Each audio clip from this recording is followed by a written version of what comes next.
बिस्मिल्लाहिर्रहमानिर्रहीम, अस्सलाम वालेकुम and a very happy good morning everybody. मैं हूँ आपकी होस्ट हिना नियाजी और मेरे साथ है मिस्टर जमील सुखेरा। हिना, आपको भी गुड मॉर्निंग और आप तमाम लोगों को भी गुड मॉर्निंग एंड अस्सलाम वालेकुम। वी होप आप बिल्कुल खैरियत से हैं। मौसम चेंज हो रहा है और इस चेंज होते हुए मौसम में अपना ख्याल रखना बहुत ज़रूरी है, क्योंकि ऐसा मौसम है कि दोपहर में गर्मी लेकिन रात में सर्द हवाओं का सिलसिला शुरू हो चुका है। मुल्क भर में मौसम जो है वो करवट ले रहा है। कराची और पंजाब में बारिशों की जो पेशगोई है उसमें कल कराची में तो बारिश हुई है लेकिन पहाड़ी इलाकों में बर्फबारी का सिलसिला भी शुरू हो चुका है। तो पहली सर्दी जो है पहली बर्फबारी हो चुकी है, तो उसके बाद अब ठंडी हवाओं का सिलसिला शुरू हो चुका है। इसका मतलब है कि हमें विंटर्स को वेलकम करना चाहिए और एहतियाती तदाबीर जो हैं वो उनको अभी से हमें शुरू कर लेना चाहिए। विंटर इज कमिंग, वो सारी ग़िज़ाएं निकाल लें, जैकेट्स निकाल लें, ब्लेजर्स निकाल लें, गर्म टोपियां निकाल लें, क्योंकि सर्दियां जो है वो आने वाली हैं। और हमारे सर्दियों का जब मौसम आता है, मौसम के आते ही हम अपनी फूड प्रेफरेंसेस को भी चेंज करना शुरू कर देते हैं। वार्डरोब में बहुत सारे कलर्स जो हैं वो ऐड होना शुरू हो जाते हैं और बहुत सारे ऑप्शंस हमारे पास जो है वो अवेलेबल होते हैं विंटर्स के लिए, अगर वार्डरोब की बात करें, फूड की बात करें। और अच्छा, फिर जो लोग ये कहते हैं अक्सर मीम्स बनती हैं जो जी कि ये मौसम क्या चाहता है, हमें एक ही दफ़ा बता दें कि जर्सियां निकालनी है या पैक करके रखनी है। ठीक है, तो भाई निकाल लिया, पैक करके कोई नहीं रखनी। जर्सियां निकाल ले, स्वेटर्स निकाल ले, क्विल्ट्स, कंबल, खेस, रजाइयां, हर चीज निकाल ले। और क्या वैरायटी है इनके पास, हम इनसे जानेंगे, लेकिन उससे पहले हम इस्लामाबाद चलते हैं। हमारे नुमाइंदे अवैस इस वक्त हमारे साथ है। अवैस, बताइएगा, मौसम तब्दील हो रहा है, ठंडी हवाओं का सिलसिला शुरू हो चुका है, इस्लामाबाद का मौसम कैसा है? जी बिल्कुल, पूरे मुल्क में जो है वो पूरी दुनिया में मौसम चेंज हो रहा है और इस्लामाबाद में जो है जी अवैस, बताइएगा कि इस्लामाबाद का मौसम कैसा है? आपको देख के लग रहा है कि बड़ा प्लेजेंट वेदर है और धूप भी निकली हुई है, सनी जो है वो वेदर लग रहा है। आप हमें बताइए कि इस वक्त कैसा है वहाँ पर मौसम? दोबारा कांटेक्ट करते हैं इस्लामाबाद का। वैसे तो पॉलिटिकल मौसम जो है वो बहुत गर्म है, सियासत बड़ी गर्म है, बहुत से रास्ते बंद की जा रहे हैं। हाँ जी। और रेड जोन एरियाज को बढ़ाया जा रहा है, जिसमें एयरपोर्ट को भी रेड जोन एरिया मैं इसलिए कह रहा हूँ क्योंकि एक तो रेड जोन एरिया है ना, उसके अलावा भी डिक्लेयर कर दी गई, उसको बढ़ा दिया, उसको दायरा कार बढ़ा दिया गया, एयरपोर्ट तक बढ़ गया वो। रात को ये खबरें आ रही थी कि दाखिली और खारजी रास्ते बंद किए जा रहे हैं इस्लामाबाद के। तो ये जो पॉलिटिकल हीट है वो तो है, लेकिन इसके बावजूद मौसम अच्छा हो रहा है, मौसम सर्द हो रहा है। और हिना, सूप पसंद है सर्दियों में आपको? सूप तो मुझे लगता है सर्दियों की सौगात है, सूप के बगैर अवैस आ गए हमारे साथ। ओके अवैस, बताइए कितना मौसम चेंज हो चुका है इस्लामाबाद का? जी अवैस से हमारी टीम जो है वो राब्ता करने की कोशिश कर रही है। अगेन नहीं राब्ता हुआ है वो, लाइक ये नेट प्रॉब्लम हमेशा की तरह, इंटरनेट प्रॉब्लम जो हमेशा हम बात करते हैं, हम कोसते रहते हैं अपने इंटरनेट को कि इंटरनेट का कनेक्शन स्टेबल नहीं है। और जब भी कोई हम लोग अपने नुमाइंदा से बात करने की कोशिश करते हैं या फिर इंटरनेशनली भी हम अगर किसी से कनेक्ट करना चाहते हैं तो अक्सर इस प्रॉब्लम का हमें सामना करना पड़ता है। अच्छा जमील, आप सूप की बात करें। प्रोड्यूसर, हम ये नहीं बताएंगे कि क्या हुआ, प्लीज। ये जो आप बता रहे हैं ना, हम ये नहीं बताएंगे। हम ये नहीं बता सकते। ओके अच्छा, आई थिंक हमें इस्लामाबाद से तो वेदर अपडेट उस तरह से अवैस नहीं दे पाए, लेकिन देख के ही लग रहा था कि मौसम बड़ा प्लेजेंट है और धूप वहाँ पर निकली हुई है और ठंड हो गई है, खुनकी है आजकल हवा में। और इस्लामाबाद से भी ज्यादा ठंडे इलाके में चलते हैं, क्वेटा चलते हैं जी। और क्वेटा में नाश्ता किस किस्म का होता है? हर जगह का एक मकामी नाश्ता होता है, बहुत सारे। जिस तरह से कल हमने आपको कराची का बताया कि कराची में चाय और पराठा जो है वो नाश्ते में एक बहुत पॉपुलर ऑप्शन समझा जाता है और लोग उसको बहुत ज़्यादा पसंद करते हैं। इसी तरह अगर लाहौर की बात करें तो चने, कुलचा, निहारी, पाए, बोंग, बहुत सारे और भी ऑप्शंस हैं। लेकिन क्वेटा मिस कर दिए इन्होंने। हलवा, आई एम सॉरी, लाहौरियों की हलवा पूरी मिस कर दी। जी वो मैंने बिल्कुल मिस कर दिया। क्वेटा में लोग क्या खाना पसंद करते हैं नाश्ते में, और नाश्ते के क्या ट्रेंड्स हैं क्वेटा में? आइए आपको क्वेटा लिए चलते हैं।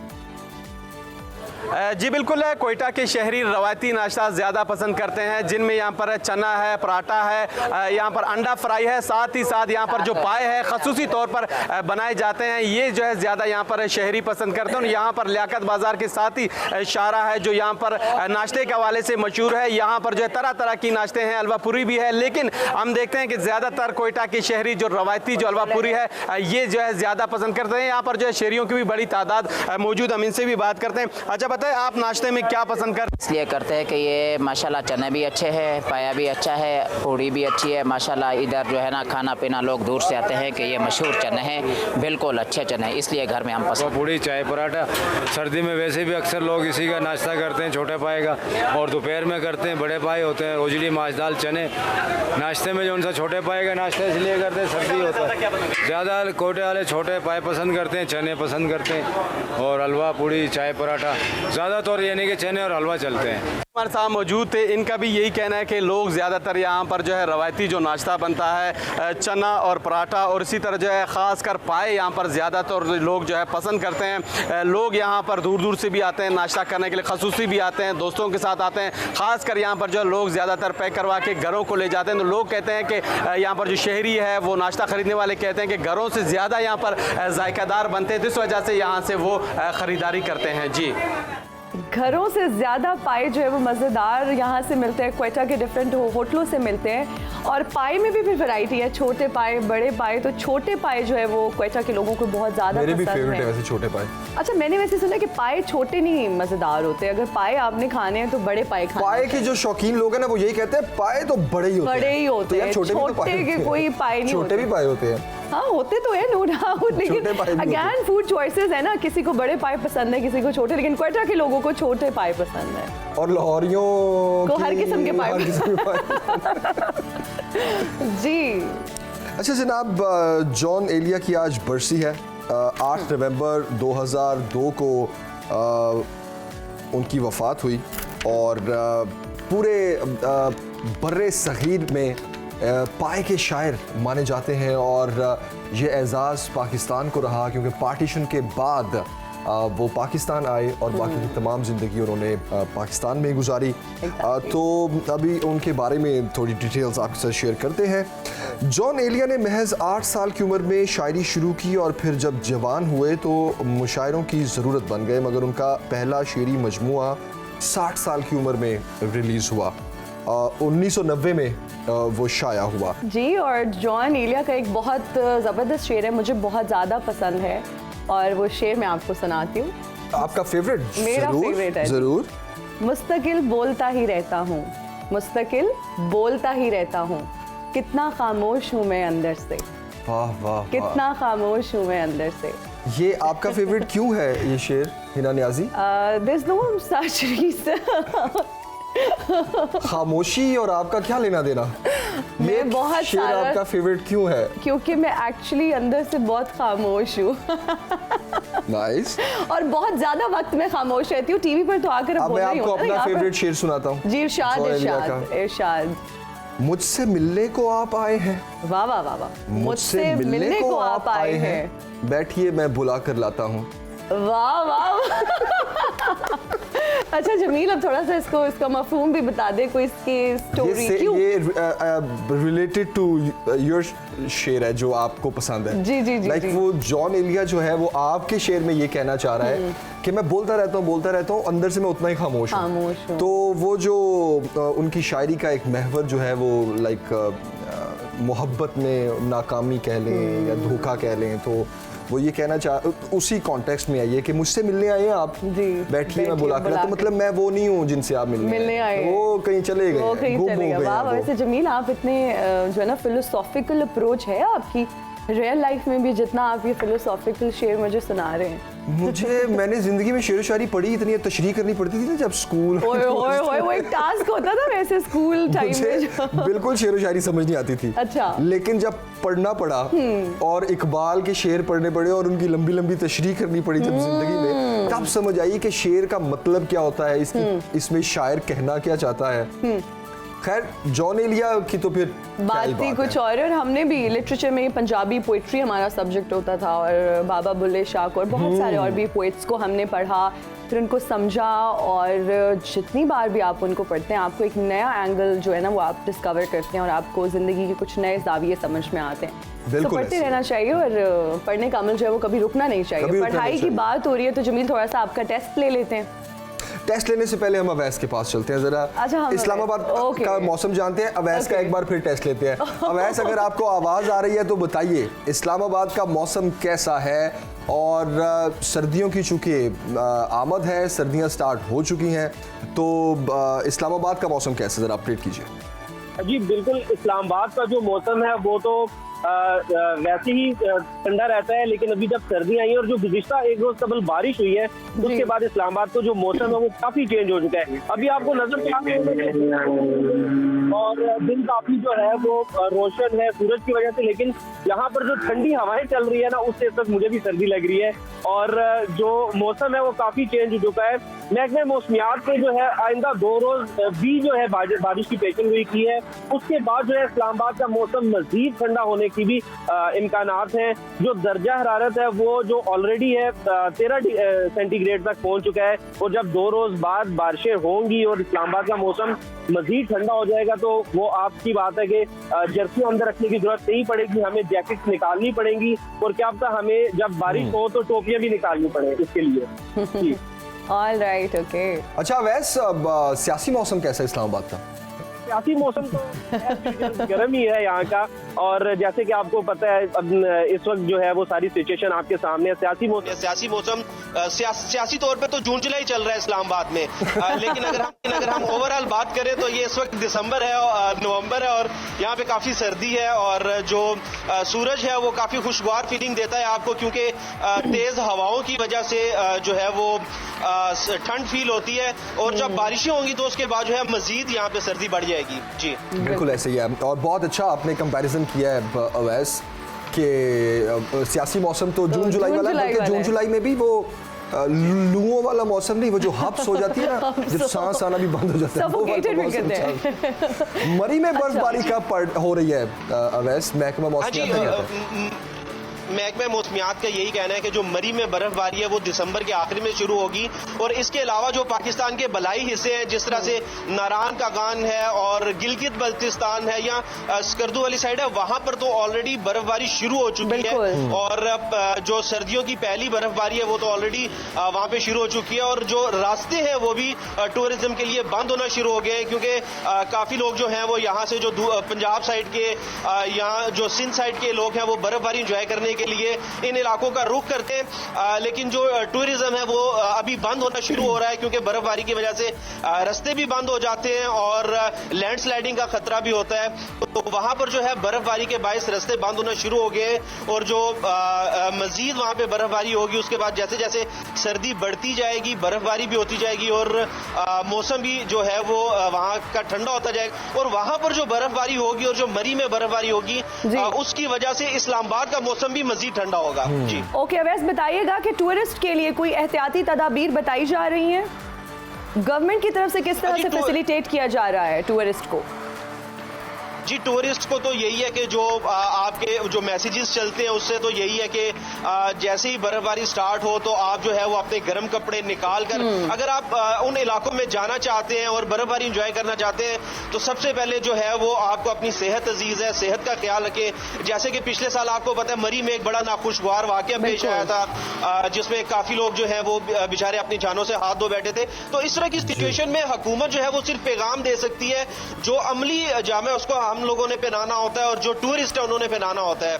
और जब भी आप बर्फबारी के इलाकों में जाएं तो टूरिस्ट जो है उनको यही ख्याल करना चाहिए कि अपनी जो बेसिक जरूरियात की चीजें हैं वो जरूर अपने साथ लेके जाएं। और सबसे पहले जो महकमे मौसमियात अक्सर कहते हैं कि आप सबसे पहले फोरकास्ट चेक कर लें गूगल पे, इंटरनेट की सहूलत जो है वो आप चेक कर लें कि वहां पे जो है मौसम किस तरह का है और आया वहां पर सफर मुमकिन भी है या नहीं।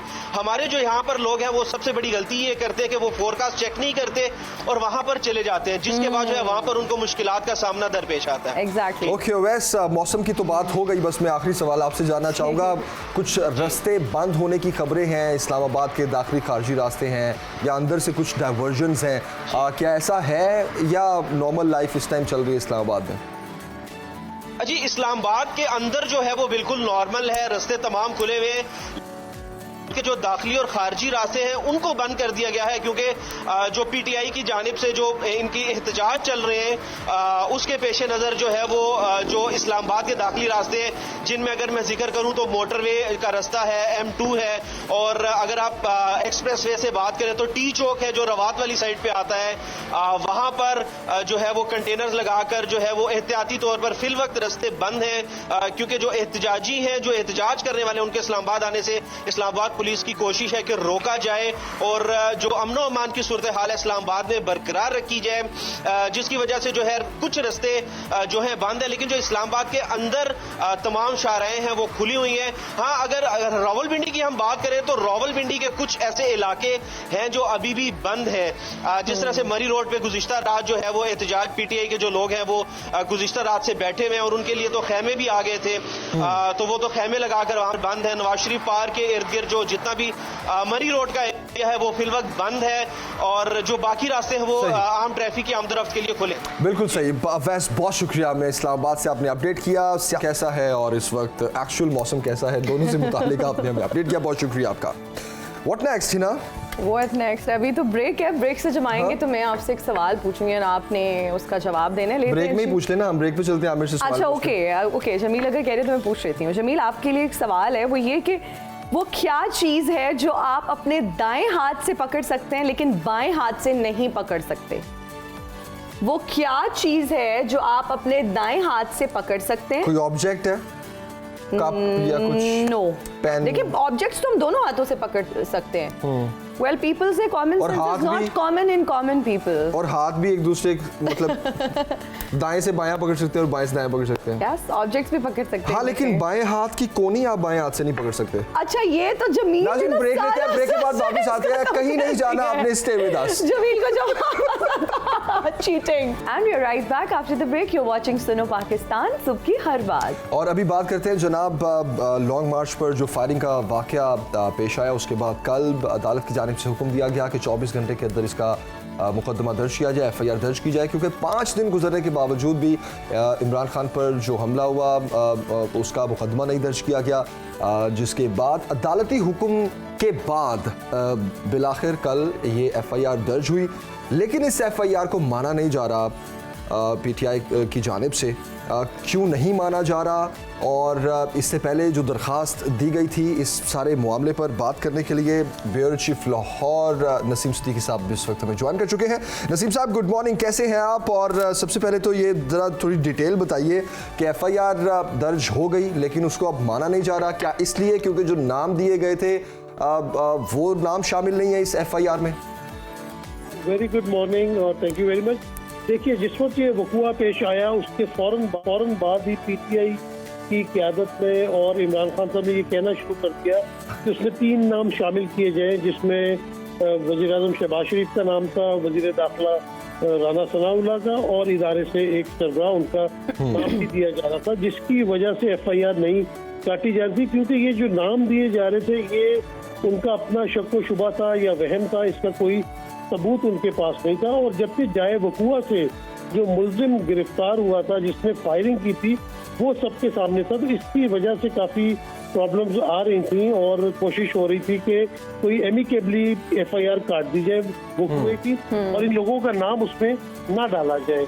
और जब सुप्रीम कोर्ट ने कल IG पंजाब को बुलाया कि भाई आपने अभी तक FIR क्यों नहीं काटी, तो उन्होंने कहा कि हमें पंजाब गवर्नमेंट ने मना किया हुआ था, जिसकी क्लैरिफिकेशन मोनस अलाई साहब ने ट्वीट करके दी कि उनका कहना था कि पुलिस हमें कहती कि हम नामालूम अफराद के खिलाफ FIR दर्ज करेंगे, तो जिसके लिए हमने उनको मना किया था। लेकिन आपने देखा कि कल रात को वजीराबाद के थाने में जिस हदूद में ये वाकया पेश आया था वहाँ पे FIR दर्ज की गई है, और जो वाकया पेश आया था एग्जैक्टली उसकी जो है उन्होंने अक्सबंदी एक किस्म की FIR के अंदर, और बिल्कुल दुरुस्त तौर पे उन्होंने नाम जो है जिस शख्स ने फायरिंग की थी और जो पकड़ा गया उसका नाम भी बीच में डाला गया है। पूरे वाकये के बारे में FIR में लिखा गया। तो अभी जो FIR वाला मामला था वो किसी हद तक जो है वो सॉल्व हो गया है और अब बाकी तफ्तीश आगे चलती रहेगी। जी नसीम सिद्दीकी साहब, बताइएगा कि अब आगे लाए अमल क्या होगा PTI का, गवर्नमेंट का?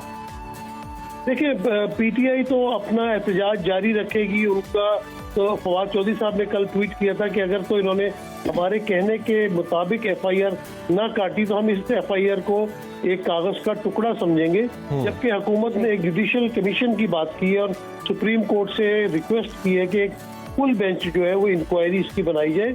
और उसमें वज़ीर-ए-आज़म शहबाज शरीफ ने कहा कि अगर मुझे पेश होने के लिए भी कहा जाएगा तो मैं बिल्कुल वहाँ पे पेश हो जाऊंगा।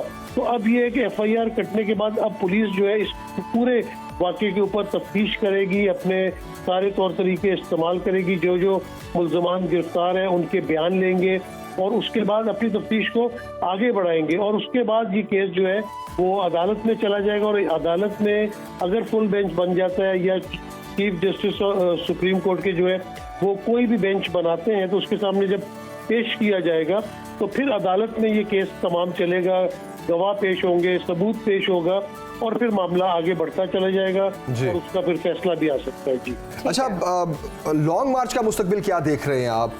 क्योंकि लॉन्ग मार्च की दोबारा से कॉल तो दे दी गई है PTI की जानिब से, दूसरी जानिब जो है वो वफाकी हुकूमत भी तैयार खड़ी है कि इस मार्च को एंटर नहीं होने दिया जाएगा इस्लामाबाद में और कंटेनर्स लगाए जा रहे हैं। ये सारी सूरत हाल आपके ख्याल में क्या आने वाले दिनों में हम कोई टकराव देख रहे हैं?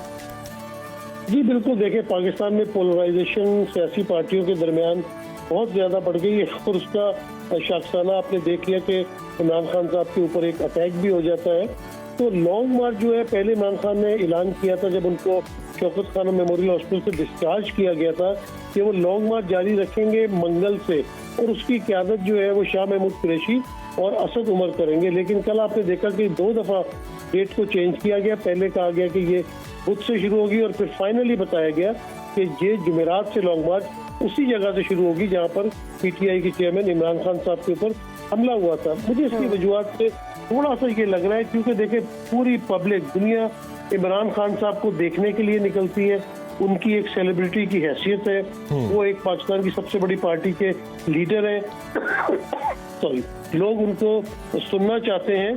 तो मेरे ख्याल से ये थोड़ी सी मुश्किलात पैदा हो रही थी कि लोगों को किस तरह मोबिलाइज किया जाएगा, क्योंकि लोग शायद शाह महमूद कुरैशी को या असद उमर साहब को उस तादाद में ना निकले उनके पीछे जिस तरह वो लोग इमरान खान के पीछे निकलते हैं। तो शायद टाइम इसलिए गेन किया गया कि कुछ लोगों को इकट्ठा किया जाए, प्लान सही तरह मुरतब किया जाए और फिर वहाँ से लॉन्ग मार्च शुरू की जाए। अच्छा, जब लॉन्ग मार्च ये वक्फे से मूव करेगी, सियालकोट जाएगी, उसके बाद गुजरात जाएगी, जेलम जाएगी, खारियाँ जाएगी, ये 10-12 दिन का जो स्पैन है इसको पूरा करते हुए पिंडी पहुंचेगी। अच्छा, जब ये पिंडी पहुंचेगी ना उस वक्त ये बहुत बड़ा क्योस पैदा हो सकता है क्योंकि आपने देखा कि चंद हजार लोग इस वक्त पिंडी में या उसके गिरदो नवा में मुजाहिरे कर रहे हैं जिसकी वजह से आम आदमी की, इंसान की जिंदगी जो है वो अजेरन बनी हुई है। तो जब ये लाखों की तादाद में सब तरफ से काफिले आएंगे, पंजाब से काफिले आएंगे, आज़ाद कश्मीर से काफिले आते हैं, गिलगित बल्तिस्तान से आते हैं, खैबर पख्तूनख्वा से काफिले आते हैं, तो पिंडी चौक हो जाएगा। पिंडी चौक हो जाएगा। अगर इनको इस्लामाबाद में घुसने की इजाजत नहीं भी मिलेगी तो अगर पिंडी की सड़कों पे आप 2-4 लाख लोग ही लगा लें, अगर वो लोग वहाँ पे मौजूद होंगे तो फिर पिंडी वालों की लाइफ जो है वो कितनी मुश्किल हो जाएगी। तो एक क्योस होने वाला है और काफी इस तरह के जो वाक़यात है। नसीम सिद्दीकी साहब, सिक्योरिटी के इंतजामात की थोड़ी सी बात करते हैं कि आप तसल्ली बख्श समझते हैं अब इस लॉन्ग मार्च के लिए? देखिए, वफाकी हुकूमत के इख्तियारात तो बहुत कम है क्योंकि उनके पास किसी भी सूबे के अंदर हुकूमत नहीं है। उन्होंने सुबह सिंध से तकरीबन 6000 पुलिस एहलकार मंगवाए हुए हैं, कुछ वो फ्रंटियर कांस्टेबलरी को भी यूज कर रहे हैं और फिर जितनी तादाद इस्लामाबाद पुलिस की है उसको भी इस्तेमाल कर रहे हैं। लेकिन जब आप आवाम को और सिक्योरिटी इदारों को आमने सामने लाके खड़ा कर देंगे तो ये एक बहुत ही खतरनाक बात हो जाती है कि अगर अपने ही शहरी अपनी ही सिक्योरिटी फोर्सेस के ऊपर हमला करते हैं, पथराव करते हैं, या सिक्योरिटी फोर्सेस अपनी ही आवाम के ऊपर आंसू गैस फेंकती है, शेलिंग करती है, उसमें बच्चे भी होते हैं, उसमें औरतें भी होती हैं, तो ये बड़ी टकराव की सूरत पैदा हो जाएगी। मेरा तो अपना जो ख्याल है ये होना चाहिए कि जो भी मामलात है वो मेज के ऊपर बैठ के हल होने चाहिए। दुनिया में आपने देखा कि कितनी बड़ी बड़ी जंगें लड़ी गई, सेकेंड वर्ल्ड वॉर हुई जिसमें यूरोप तबाह हो गया, लाखों लोग मर गए, लेकिन आखिरकार उनको मेज पे बैठना पड़ा। और आज अगर आप यूरोप को देखें तो तरक्की की राह पे गामजन है। पाकिस्तान की मईशत बहुत नीचे जा रही है। हमें यकजहती की जरूरत है। इदारों के साथ इस तरह की इल्जाम तराशी नहीं होनी चाहिए। हमारे इदारे के लोगों ने पाकिस्तान की खातिर, पाकिस्तान के लोगों की खातिर, पाकिस्तान की जमीन की खातिर अपना खून का नजराना पेश किया हुआ है। तो मेरे ख्याल से अफाम और तफहीम से अगर कोई मामला तय हो जाए तो वो बहुत बेहतरी की तरफ। ओके नसीम सिद्दीकी साहब, एक ब्रेक पे जा रहे हैं, ब्रेक से वापस आते हैं, यहीं से कंटिन्यू करेंगे, हमारे साथ रहिए। And we are right back after the break. बिल्कुल, एक बार फिर खुशामदीद सुनो पाकिस्तान में। और नसीम सिद्दीकी साहब, आप जिस तरह ब्रेक से पहले बात कर रहे थे कि टेबल पर बैठ के ही इन मसाइल का हल निकालना चाहिए। कभी भी सड़कों पर जो टकराव की सूरत हाल है वो मुल्क की बेहतर नहीं होती, मुल्क की तरक्की के लिए। इसी रिलेटेड मैं आपसे सवाल पूछना चाहूँगा, जिस तरह 21 नवंबर को भी सऊदी फरमानरवा पाकिस्तान आ रहे हैं, उनका विजिट शेड्यूल हुआ है, और इसके अलावा जिस तरह शहबाज शरीफ साहब जो हैं वो गैर मुल्की दौरे कर रहे हैं और अच्छी खबरें भी आ रही हैं, कुछ ग्रांट्स मिलने की भी तवक्को है, और कुछ जो हमने लोन्स उतारने हैं उसमें भी हमें थोड़ी फ्लेक्सिबिलिटी मिलेगी टाइम की। अगर चीज़ें अच्छी तरफ जा ही रही हैं तो पॉलिटिकल अनस्टेबिलिटी तो इस ख़ास तौर पर इस वक्त में तो बिल्कुल भी हमारे फेवर में नहीं है। बहुत अच्छा सवाल आपने किया। देखिए, हमारे मुल्क की इस वक्त प्रायोरिटी क्या है। हमारा मुल्क पे जो है वो बहुत पीछे जा रहा है। हमारे मुल्क पे इन्वेस्टमेंट नहीं आ रही, जो हमारी एक्सपोर्ट्स नहीं हो रही। तो हमें सबसे पहले पाकिस्तान को देखना है। पाकिस्तान फर्स्ट होना चाहिए। देखिए, पाकिस्तान है तो हम सब हैं। हम सब कहाँ सियासत करेंगे? पाकिस्तान में। तो हमें पाकिस्तान की रखवाली करनी चाहिए। जो लोग आज़ाद मुल्क की कदर नहीं जानते, मेरा उनको मशवरा है कि वो मकबूजा कश्मीर में चले जाएं, वो फ़लस्तीन में चले जाएं, फिर उनको पता चलेगा कि आज़ाद मुल्क क्या होता है। जब आपको आज़ाद मुल्क में हर किस्म की आज़ादी हासिल है, मैं कहता हूँ कि पॉलिटिकल एक्टिविटीज़ होनी चाहिए।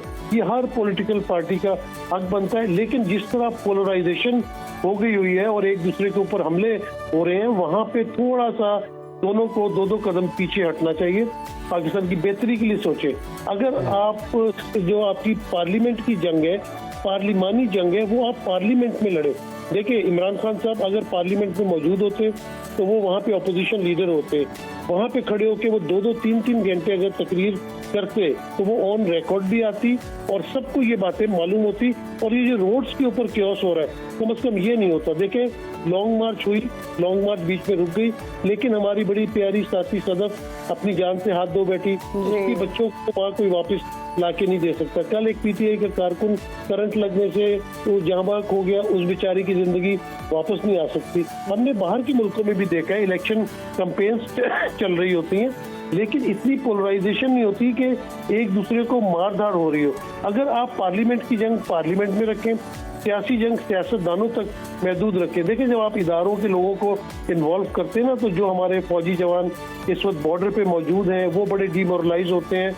उनके जो वालिदैन हैं, उनकी माएँ, खासतौर पे वो माएँ जिनके 2 बच्चे पहले शहीद हो चुके हैं, और उसने कहा मेरे तमाम बच्चे पाक फौज के लिए, पाक सर जमीन के लिए हाजिर है, उसका मोरल डाउन होता है। देखिए, अगर आपको कोई घर के अंदर, अगर आपको कोई अपने वालिद से इख्तलाफ होता है, बड़े भाई से इख्तलाफ होता है, तो आप मोहल्ले में जाके शोर नहीं मचाते। आप कोशिश करते हैं कि इस मामले को घर में ही सेटल डाउन कर लिया जाए। तो अगर इस तरह की कोई ग्रीवेंसेस आते भी हैं, तो जब आप सियासी मामला तय करने के लिए खुफिया मुलाकातें करते हैं, रात के अंधेरों में मुलाकातें करते हैं, तो इस तरह की ग्रीवेंसेस को दूर करने के लिए भी आप अंधेरे में चले जाएं या उनसे जाके बात कर लें। लेकिन जब आप ओपनली इस तरह की बात करते हैं तो हमारा दुश्मन बहुत खुश होता है, क्योंकि वो कहता है जो काम मैं बाहर बैठ के नहीं कर सकता वो तो अंदर से हो रहा है। तो हमें इन चीज़ों का बड़ा ख्याल रखना पड़ता है, क्योंकि पाकिस्तान की जो जियोग्राफिकल सिचुएशन है वो बहुत ही अहम है। और आपने देखा कि अब ईस्टर्न और वेस्टर्न दोनों बॉर्डर से घिरे हुए हैं। अब मैं आपको छोटी सी मिसाल देता हूँ। जिन फौजी अफसरान के नाम लिए जाते हैं, आप ये सोचिए कि 20 साल पहले वो या तो लेफ्टिनेंट कर्नल होंगे या ब्रिगेडियर्स होंगे या मेजर्स होंगे, और 20 साल पहले पाकिस्तान में जिस तरह दहशतगर्दी की जंग लड़ी जा रही थी, किस ने वहाँ कुर्बानी नहीं दी होगी, और किसके लेफ्ट राइट जो है वो बंदूक की गोलियां नहीं गुजरी होंगी। और इन लोगों ने अपनी जान पे खेलकर हम लोगों की हिफाजत की। बिल्कुल सही कह रहे हैं आप। जब APS हुआ था, आपको याद होगा कि उसके बाद लोगों ने अपने बच्चों को स्कूल भेजना छोड़ दिया था। एग्जैक्टली। इन्हीं सिक्योरिटी इदारों ने इस पाकिस्तान को दोबारा महफूज बनाया कि आज हमारे बच्चे फिर स्कूल जा रहे हैं, फिर हम एक नॉर्मल पार्क में जा रहे हैं, हम शॉपिंग पे जा रहे हैं। तो ये इदारे बड़ी कुर्बानियां देते हैं, इनकी बड़ी डिफरेंट। बिल्कुल नसीम सिद्दीकी साहब, आप बिल्कुल सही कह रहे हैं। और ख़ास तौर पर जहां आपने पार्लियामेंट में जाने का जिक्र किया, तो PDM में शामिल तमाम जमातों का एक ही शिकवा रहा जब वो अपोजिशन बेंचेस पे बैठते थी कि इमरान खान साहब की हुकूमत थी और वो PM थे और वो किसी भी बात पे ना बैठने को तैयार थे, ना हाथ मिलाने को तैयार थे, ना ही कोई डिस्कशन करने के लिए तैयार थे। तो ये आपकी बात सही है कि सियासत में थोड़ी फ्लेक्सिबिलिटी होनी चाहिए। और ख़ास तौर पर इदारों के खिलाफ बोलना, ये इसका कितना बुरा इम्पैक्ट आता है। तो सवाल एंड में यही रह जाता है कि हमारे जो सियासी रवैये हैं वो किस तरफ जा रहे हैं। नसीम सिद्दीकी साहब, बहुत शुक्रिया आपके वक्त के लिए, हमें ज्वाइन करने के लिए।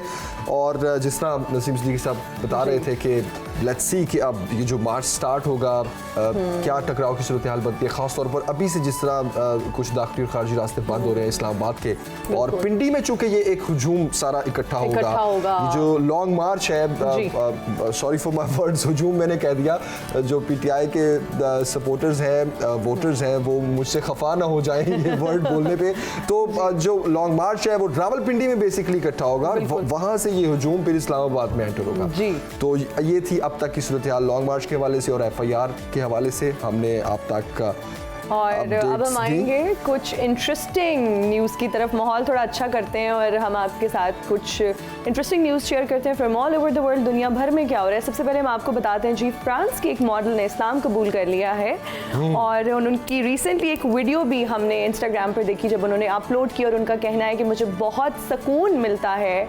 और इस्लाम उन्होंने जब कबूल किया, कलमा तैयबा वो पढ़ी है और उन्होंने वो वीडियो अपने इंस्टाग्राम हैंडल पर शेयर की हुई है। इसके अलावा जब वो खाना काबा में मौजूद हैं, आप अपनी स्क्रीन पर भी अभी देख सकते हैं। कितनी खूबसूरत वीडियो है ये। बहुत ही खूबसूरत। उन्होंने बाकायदा वो हिजाब किया हुआ है और मेरीन इनका नाम है फ्रांस की मॉडल का। और इन्होंने उसके बाद इंस्टाग्राम पे अपनी कुछ पिक्चर्स भी शेयर की जहाँ पर वो खाना काबा में मौजूद हैं। और उनका ये कहना है कि मुझे बहुत तस्कीन जो है वो मिली है और मेरी रूह और दिल का इंतखाब है ये मतलब। और बहुत वो अच्छा फील कर रही हैं और उनके जो जितने भी लोग हैं जो उनसे वाबस्ता हैं वो बहुत ज़्यादा उनको इस चीज़ पर अप्रिशिएट भी कर रहे हैं। माशाल्लाह माशाल्लाह। अगली खबर शामिल करते हैं जनाब। 1 मिनट में 1140 मरतबा तालियां जाने की वीडियो वायरल हुई है। This is very strange. 1 minute में 1140 बार। जरा करें, किसी दिन ट्राई करें, है ना, ट्राई करें। अभी ट्राई करते हैं। मैं 1 2 I cannot do it. This is very tricky and difficult. ये स्पीड स्लो है। जिस स्पीड से तालियां बजी है ना, जरा आए आपको दिखाते हैं। ये वीडियो आप देखें जो वायरल हुई है। अमेरिकी नौजवान है, खास अंदाज से 1 मिनट में 1140 तालियां इन्होंने बजाई हैं और नया रिकॉर्ड इन्होंने कायम किया है जनाब। और ओह माय गॉड, कितनी रिदम में ये तालियां बजा रहे हैं अगर आप देखिए, और स्पीड देखिए और हाथों की सिंक्रोनाइजेशन जो है वो बहुत ज्यादा मैटर करती है यहाँ पर। जमील, जबरदस्त भाई, आवाज में भी एक रिदम है, उनकी हाथों की मूवमेंट में भी एक रिदम है। और उनका ये कहना था कि उंगलियों से और हथेली से उन्होंने ये तालियां बजाई हैं। उन्होंने सिर्फ यूं वाली ताली नहीं बजाई बल्कि उन्होंने हाथ और हथेली, उंगली और हथेली से उन्होंने ये ताली बजाई है। मतलब गैप नहीं आने दिया ना उन्होंने, गैप नहीं आने दिया। 1140 मरतबा का रिकॉर्ड भी बन गया। बिल्कुल बिल्कुल, like with in seconds, with in nano seconds यूं हो रहे हैं हाथ। Very nice. और डॉल्टन मेयर इनका नाम है जी, बड़ा ही ज़बरदस्त इन्होंने रिकॉर्ड बनाया और उन्होंने अपना नाम Guinness book of world records में भी शामिल कर लिया है। जो जिस तरह से उन्होंने ये तालियां बजाई हैं, इससे पहले भी एक शख्स ने जो है वो रिकॉर्ड कायम करने की कोशिश की और उन्होंने रिकॉर्ड बनाया, लेकिन डॉल्टन ने उनका भी ये जो रिकॉर्ड है वो तोड़ दिया। वो 1103 तालियों का रिकॉर्ड था। एग्जैक्टली। और इन्होंने 1140। अच्छा, ये रिकॉर्ड की हद तक तो ठीक है जी, वरना किसी शादी ब्याह, किसी तकरीबात और उस पे तो आराम, उस पे तो जरा सही तरीके से हम तो वैसे यूं ताली बजाते हैं, लेकिन अगर आप कभी किसी को ऐसे ताली बजाते हुए देखें तो अपनी परेशानी हो ना, आपने समझना है कि ये भी शायद रिकॉर्ड बनाने की कोशिश कर रहे हैं, प्रैक्टिस जारी है। बिल्कुल। एंड फिर कहा जाता है कि practice makes the man perfect, तो आई थिंक प्रैक्टिस जो है वो बहुत ज़रूरी है। किसी भी चीज़ में अगर आप प्रैक्टिस करते हैं तो आप अपने गोल्स को अचीव कर सकते हैं। हिना ये करेंगे, आप ट्राई करेंगे ये Not वाली at all, तालियां? not interested. ये that's not my cup of tea, not my thing. अच्छी बात है वैसे। है ना? मुझे लगा वैसे हम उनको वो अच्छा डिस्करेज है। नहीं कर रहे, हाँ, उन्होंने एक record रिकॉर्ड करते बनाया, अच्छा लेकिन मुझे लगता है कि मेरे लिए यूजलेस है ये टैलेंट। मतलब मैं अगर यूं तालियां बजाना शुरू कर दूंगी तो क्या होगा? I don't know how to do it, but this is funny and weird at the same time. Okay ji, अगली खबर है, तारीख में पहली बार बगैर पायलट फौजी हेलीकॉप्टर ने मिशन मुकम्मल कर लिया है। तारीख में पहली बार किसी अस्करी हेलीकॉप्टर को इस तरह बदला गया है कि वो किसी इंसानी पायलट या दूर बैठे अमले की रिमोट कंट्रोल के बगैर परवाज करता रहा और 2 अलामती मिशन भी अंजाम दिए। ये वीडियो हम आपको दिखाते हैं बगैर पायलट, ये देखिए जनाब, जबरदस्त, ये टेक ऑफ कर रहा है जी हेलीकॉप्टर बगैर किसी पायलट के। किसी ने इस जो है ना हेलीकॉप्टर को ऑपरेट नहीं किया, मतलब और ये जमीन फौजी हेलीकॉप्टर है। जी जी जी बिल्कुल। और इंटरेस्टिंग चीज़ ये है कि इन्होंने अपना मिशन कंप्लीट किया और वो मिशन ये था कि इन्होंने सामान एक जगह से लिया, दूसरी जगह इन्होंने सामान ड्रॉप किया। इसके अलावा इन्होंने एक मरीज़ को, जो कि एक पुतला नुमा एक मरीज़ था, और उनको एक जगह से पिक करके दूसरी जगह पर ड्रॉप किया। किसी हॉस्पिटल में उन्होंने जो है हेलीकॉप्टर ने ड्रॉप भी किया इंसानी पुतले को। Very nice. ये टेक्नोलॉजी ऑन इट स्पीक वाला सीन है। ये आपके एक रिमोट कंट्रोल से एक ऐसे हेलीकॉप्टर, बल्कि जानदार हेलीकॉप्टर को कंट्रोल किया जा रहा है, क्योंकि रिमोट से जितने भी ड्रोन्स या प्लेन्स या हेलीकॉप्टर्स हैं उनमें इतनी ताकत नहीं होती कि वो इतना वजन उठा सकें या एक रेस्क्यू ऑपरेशन कर सकें। तो आप देखें कि ये कितना हेल्पफुल रहेगा कि किसी भी ऐसे इलाके में रेस्क्यू ऑपरेशन करने के लिए आप इस तरह के हेलीकॉप्टर का इस्तेमाल कर सकते हैं। जहाँ पर आप बिल्कुल हेलीकॉप्टर भर के नहीं जा सकते कि एक पायलट भी है, साथ एक हेल्पर है, आई मीन रेस्क्यू वाला जो बंदा है। तो जिस तरह आपने बताया कि इसने एक शख्स को रेस्क्यू भी किया है। रेस्क्यू वो इंसानी पुतला नुमा इन्होंने उस हेलीकॉप्टर में प्लेस किया और दूसरी जगह मुंतकिल भी किया, किसी हॉस्पिटल में मुंतकिल किया। तजुर्बा जारी है। जी जी जी, और ये बिल्कुल कामयाब तजुर्बा हुआ है और एक जगह से दूसरी जगह उन्होंने सामान भी ड्रॉप किया। तो आई थिंक इस तरह की जो टेक्नोलॉजी में इंप्रूवमेंट्स हैं, और आए दिन हम देखते हैं कि इनोवेशंस आ रही हैं, टेक्नोलॉजी जो है ना वो। मैं तो फिलहाल आजकल जेट सूट का बहुत फैन हुआ हूँ। आप, मैं देखती रहती हूँ, सुनती रहती हूँ, आप बहुत ज्यादा बात करते हैं, एंडोर्स करते रहते हैं उसको। इतनी वीडियोस देखता हूँ बेसिकली जापान में और चाइना में भी, कुछ यूरोपियन कंट्रीज में भी इस पे इतना काम हो रहा है और इतनी वीडियोस अब इसकी आ रही हैं कि वो जेट सूट पहना जो शख्स है वो डेमोन्स्ट्रेशन भी दे रहा है। लोग खड़े हैं और वो जी जी जी एक जगह से दूसरी जगह उड़ के जा रहा है। But do you find it like safe and secure? मुझे लगता है, मैंने तो वो देखा तो मुझे वो लगता है, but still मुझे लगता है कि anything can happen। मतलब मैं इस चीज को लेकर You're right, लेकिन उसमें इतनी ज्यादा चेंजिंग्स की जा रही हैं बेसिकली कंट्रोल्स की।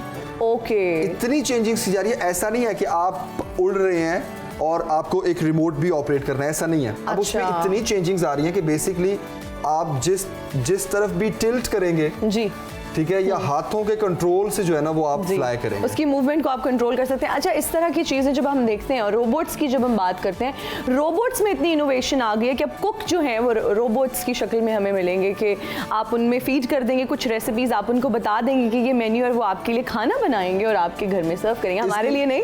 इसकी बड़ी मीम्स बनी हुई है, वीडियोस भी बनी हुई है। एक जो रिमोट था उसकी प्रोग्रामिंग खराब हो गई। अच्छा, तो उसने किचन का इतना नुकसान किया I'm sure सब तोड़ दिया उसने। सब में वैसे ही होगा, टेक्नोलॉजी है, कुछ भी हो सकता है। बिल्कुल हम 100% तो रिलाई नहीं कर सकते किसी भी चीज़ पर जी। और अब लेंगे एक ब्रेक, हाजिर होंगे ब्रेक के बाद। कहीं मत जाइएगा, देखते रहिए सुनो पाकिस्तान, सुबह की हर बात। वेलकम बैक, एक बार फिर खुशामदीद आपको सुनो पाकिस्तान में। सुनो पाकिस्तान में, जी हाँ। और अब ऐसा है मेरा पाकिस्तान में, हम आपकी मुलाकात करवाएंगे एक बहुत ही टैलेंटेड लड़की से। और जब हम टैलेंट की बात करते हैं तो पाकिस्तान में टैलेंट की कमी नहीं है, और मर्दों के शाना बशाना ख़वातीन भी अब खुद को रिप्रेजेंट कर रही हैं हर फील्ड में। और अगर बात करें म्यूज़िक की तो एक ऐसी लड़की आज हमारे स्टूडियो में मौजूद है। She is the first female ढोल प्लेयर। अब तो खैर और भी बहुत सारी ढोल प्लेयर्स आ गई हैं पाकिस्तान में, लेकिन उन्होंने ये स्टार्ट किया और इनकी मदर ने इनको इस चीज़ में बहुत ज़्यादा सपोर्ट किया। जी हम बात कर रहे हैं अरिश्मा मरियम की। Welcome to Suno Pakistan. Good morning, कैसी हो? मैं ठीक हूँ, आप कैसी हैं? मैं बिल्कुल ठीक। हमारी वैसे इतनी खवातीन के लिए इंस्पिरेशन है, क्योंकि जब अरिश्मा ने ढोल बजाना शुरू किया तो ये एक बहुत नया था कि बाकी के इंस्ट्रूमेंट्स तो बहुत सी लड़कियां प्ले करती हैं, लेकिन ढोल कोई लड़की प्ले नहीं करती थी। नहीं करती थी, ठीक है, तुम कनारी भी कर लेते थे और बाकी भी कर लेते थे, लेकिन ढोल नहीं, कि ढोल को पहनना, इसका वजन बर्दाश्त करना और इसको फिर बजाना। रोल मॉडल बन गई, बिल्कुल। ट्रेंड सेटर बन गई। फिर बहुत सारी अब और भी खवातीन जो है वो रिश्मा को देखकर इस फील्ड में आना शुरू हो गई हैं और ढोल बजाना शुरू हो गई हैं। रिश्मा, अपने सफ़र के बारे में बताओ कि किस तरह से ख्याल आया, इतना इनोवेटिव आइडिया कि भाई मैं ढोल बजा लूँ। मुझे डिफरेंट इंस्ट्रूमेंट्स प्ले करने का शौक था। मैंने गिटार भी सीखा, हारमोनियम भी सीखा, कॉन्गो भी सीखा। उसके बाद आई जंप इनटू ढोल, और जब से स्टार्टेड ढोलों का बहुत अच्छा रिस्पांस था। है लड़की ढोल बजाती है, तो एक डिफरेंट सा था। तो वो मेरे शुरू से डिफरेंट रहने का शौक भी था, तो फिर मैंने ढोल स्टार्ट कर दिया। अभी मैंने जब ढोल स्टार्ट किया तो उसके कुछ अरसे बाद देखा देखी हर लड़की ने ढोल पहना हुआ है। अब वो फिर मैं सब में मिक्सअप हो गई। अब फिर मैंने अपने आप को चेंज करने के लिए मैंने साथ में गाना भी सीखना शुरू कर दिया। अब पाकिस्तान की हिस्ट्री में आप उठा के देख लें कि ढोल प्लेयर्स प्लस सिंगर कोई भी नहीं है फीमेल में। तो ये अब मैं फिर डिफरेंट हो गई। इसका वजन कितना है जो आप उठाते हैं? 15 kg। 15 kg। अच्छा, मैं पूछने ये लगा था कि शायद आपने कोई स्पेशल हल्के वाला ढोल नहीं बनवाया हुआ या ये रिवायती ढोल है? इतना ही वजन होता है इसका? नहीं, डिफरेंट ढोल के डिफरेंट वेट होते हैं, लेकिन मेरा जो प्रैक्टिस वाला ढोल है जिस पे मैं जैम करती हूँ वो 18 kg है, ये 14 to 15 kg है। ओके। अच्छा रिश्मा, मुझे ये बताओ, मैं पहले भी आपसे मिल चुकी हूँ और रिश्मा मेरी बहुत अच्छी दोस्त भी है। तो रिश्मा, आप एक दफ़ा बता भी रहे थे कि आप जब इवेंट्स पे जाते हो तो एक स्पेशल किस्म का एक और ढोल भी है आपके पास। ये वाला है। अच्छा, वो ये वाला ढोल है जो आज आप लेकर आई हैं। ओके। अच्छा रिश्मा, अब तो आप सिंगिंग की तरफ भी आ रहे हो और साथ साथ गाने का भी शौक है, तो कैसा एक्सपीरियंस था? अभी आपका एक गाना भी आया ज़ीशान रोखड़ी के साथ, वो पहले अपने नाजरीन को हम अगर गाना सुना दें पहले, लेकिन मैं आपसे आपका पॉइंट ऑफ व्यू जानना चाहूँगी कि ये एक्सपीरियंस कैसा था? बहुत अच्छा एक्सपीरियंस था। ज़ीशान बहुत अच्छा है, बहुत डाउन टू अर्थ है, बहुत अच्छा दोस्त है मेरा, और बहुत अच्छा हमने उसको बहुत मेहनत के साथ हमने एक हमने पश्तो ट्रैक किया है, वो हमने कश्मीर में जाकर तो पख्तो रजी, मेरी मामा पठान है ना। नहीं, पश्तो में जवाब दो ना, ये आती है ना पश्तो में। अच्छा, तो सच बोलना मना है। जमील ने यूं देखा। नहीं, मना तो बिल्कुल नहीं है। हो सकता है बच्चे भी घर बैठे देख रहे हो तो वो कहें कि ये दो खवातीन क्या बात कर रही हैं, कुछ समझ नहीं आ रही। इसको कहते हैं लेडीज टॉक। एग्जैक्टली। अच्छा, तो अब गाना सीखने का अमल जारी है या? सीख भी रही हूँ और साथ में कॉन्सर्ट्स भी कर रही हूँ। अच्छा, वेरी नाइस, वेरी नाइस। अभी हमारा टॉप ट्रेंडिंग पे चल भी रहा है ट्रैक, चला आया यूके, तो उसमें ज़ीशान ने गाया, मैंने गाया, और सराइकी ट्रैक है। मैं तो प्योर उर्दू स्पीकिंग हूँ। एग्जैक्टली, मैं इसी तरफ आ रही थी कि ज़ीशान रोखड़ी जो है वो फोक सिंगर है, सराइकी के गाने बहुत ज़बरदस्त गाते हैं। मुझे बताओ कि उनके साथ काम करके कितनी सराइकी भी सीखी है? होता है ना कि आप अगर किसी आर्टिस्ट के साथ काम करते हो, आप किसी पश्तून आर्टिस्ट के साथ करते हो, तो पश्तो के कुछ बेसिक वर्ड्स हैं जो आप पिक कर लेते हो। तो सराइकी दे रहता है गाना गाया है, कोई सराइकी भी सीखी है या कोई रह गई हो तो वो हिना आपको मेरे नाम रेशमा सराइकी सीखी है? नहीं, सिर्फ गाने की हद तक वो मैंने थोड़ा सा उसको याद किया था, लेकिन जब मैंने गा लिया मुझे मतलब नहीं पता था। अब मैं ज़ीशान को कहूँ इसका मतलब क्या है। अच्छा रेशमा, मैनू ये दसाओ कि मैं नहीं समझ सकूंगी। अच्छा, आपने उर्दू में जवाब देना है, ठीक है? जितना मुझे समझ आएगा मैं उतना जवाब दे दूंगी। अच्छा ठीक है, मैनू ये दसाओ कि रेरा तुसा गाना गाया छला यूके तू आया, यूके तू छला मतलब छला तो किथाऊ ही आ सकता है, लाहौर चू आ सकता है, कसूर चू आ सकता है, यूके वाला जेड़ा छला आया उस पीछे ऐसी केड़ी खास गल है? छला गोल्ड का था ना। मुझे लगा रिश्मा कहेगी वो इम्पोर्टेड था। ये स्पेशली यूके से गोल्ड का छल्ला बनवाया है। अच्छा, ओके। आजकल इम्पोर्टेड बहुत हो रहा है ना मुल्क में, ठीक है, तो इम्पोर्टेड छल्ला भी अब आ गया। अच्छा, तो अगला सवाल सराइकी में, जैसे सराइकी में करना है। अच्छा रेशमा, मैनू ये दसो कि वैसे मैं पश्तो में भी कर सकती हूँ, तो बख्तो रजी समझ मुझे आ जाती है, थोड़ी आती है। समझ सराइकी ठीक है मेरे साथ। सराइकी ठीक है, इनको समझ नहीं आ रही। सराइकी ठीक है। अच्छा रेशमा, मैनू ये दसो कि ढोल तो समझ आंदे है, गाने की तरफ भी तुसा हुण आ गए। ये नहीं आया समझ, ढोल का क्या? ढोल तो समझ आंदे है। अच्छा, बजाती हूँ। गाना भी तुसा हुण गा गिदा है। मैनू ये दसो कि अगे बन के करना चाहते हो, कोई ऐसी शय जेरे लोग तुहानू देखदे पैन, जेरे लोग तुहानू सुनदे पैन, हुण इस चाहते पे उस गाने ही गा गिदा, ढोल ही बजा गिदा, थोड़ा अगे बन के कोई डिजाइन वाली बुटीक तक खोलने का इरादा कोने में? रेशमा, मैं आपको जवाब देता हूँ, आप सिर्फ इतना कहते हैं होसी।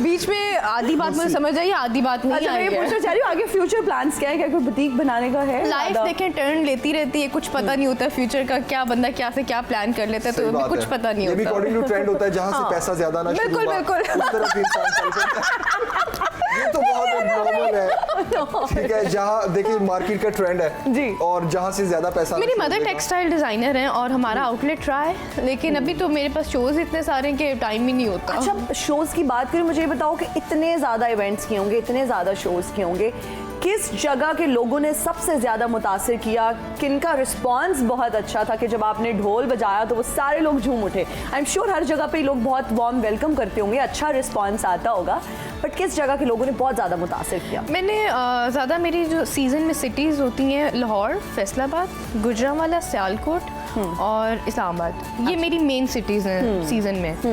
अच्छा, अब सीज़न में हमें कुछ कॉलेजेस के इवेंट थे, 35 शोज़ थे, तो हमने वो करते करते हम जब पेशावर मैंने पहली मर्तबा परफॉर्म किया, क्या लड़कियों ने मुझे रिस्पांस किया। अरे वाह, मैं वाह। एक्सपेक्ट ही नहीं कर रही थी कि पेशावर में मुझे ऐसा रिस्पांस मिलेगा। बखैर आ गई। वहाँ पश्तो में जाया था। पश्तो बीट आती है ना मुझे। अच्छा, तो फिर थोड़ा सा अब हमें आप beats पे आते हैं। बीट्स पे आते हैं। हाँ। अरिश्मा, हमें थोड़ा सा पश्तो, सिराइकी, बलोची, सिंधी, थोड़ा थोड़ा सारा मिक्स अप, ठीक है। Over to you अरिश्मा।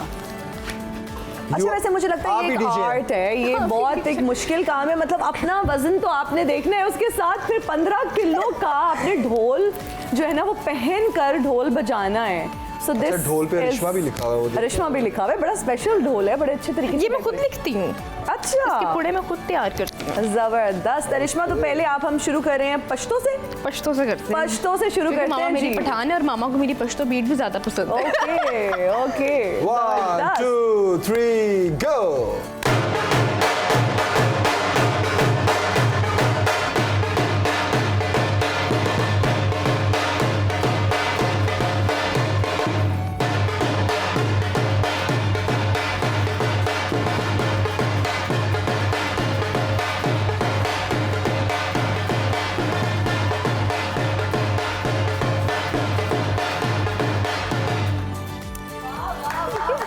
Very nice. साथ ही पंजाबी भंगड़ा। पंजाबी भंगड़ा।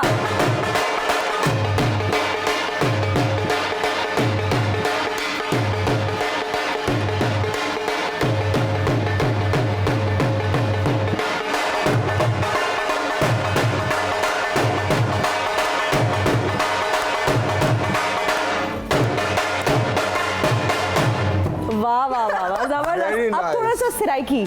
अच्छा, सराइकी में वो डिस्को झूमर वाला जो झूमर, वो होता है। हाँ वो बजता है डिस्को, और वो क्या कहते हैं, लुड्डी झूमर। जी जी, Same लुड्डी same ही लुड्डी, होता है। ओके। नहीं, वो था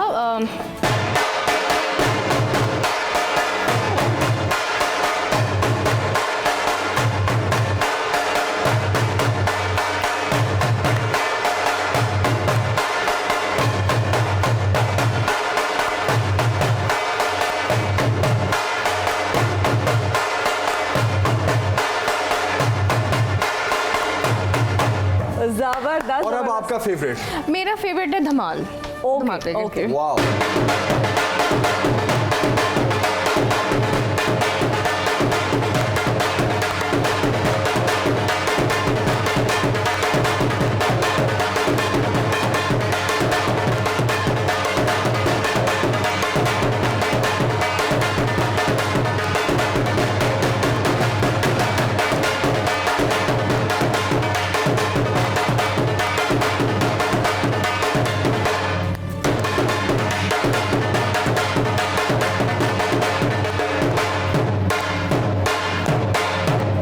अरे वाह Very वाह वाह वाह वाह, nice, very nice. जबरदस्त, सो छा गई आप। इम्प्रेसिव। आ गई आप अरिश्मा। वाकई छा गई है Hira, भाई। you want to try?